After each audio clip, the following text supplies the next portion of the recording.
আচ্ছা, আমরা ম্যাডামকে খুঁজে পেয়েছিলাম নেট থেকে, এবং সেখানে যাওয়ার কারণটা হচ্ছে এর আগে আমরা বেশ কিছু দিন ধরে এই প্রবলেমটা চলছিল আমার মিসেসের, যেখানে দেখা গেছে যে ওনার কিছুতেই সলিউশন হচ্ছিল না।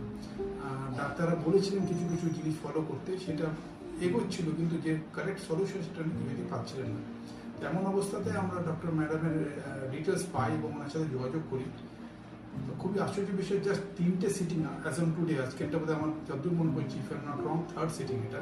Hour problem is resolve. অবশ্যই ওটি হয়েছে, কিন্তু আমি আমার তরফ থেকে যেটা বলতে চাই সেটা হচ্ছে যে বাইরে থেকে যেটা দেখছি ওনার ক্রিস্টাল ক্লিয়ার থট প্রসেস, এবং সেটা আমি নিজে দেখুন, আজকে সবাই সার্চ করে, সবাই দেখে, ভেরিফাই করে। তো আমি ভেরিফাইটিভে বিশেষ কিছু না করলে উনি যেটা আমার বুঝিয়েছেন সেটা বোঝার চেষ্টা করেছি অ্যাজ এ লেম্যান টার্মস। এবং আমি দেখেছি অদ্ভুতভাবে, আমি ওনার সামনেই বলছি যে আমি বড় বড় পত্রিকাতে যে মেথডগুলো লেখা রয়েছে, যেটা ওয়ার্ল্ড হেলথ অর্গানাইজেশন বা যেটা প্রোটোকল, সেটাই উনি আমাদের বুঝিয়েছেন, এবং সেইভাবেই জিনিসটা প্রসেস হয়েছে। এবং আপনারা তো দেখতেই পাচ্ছেন উনি অনেক রিলিফড।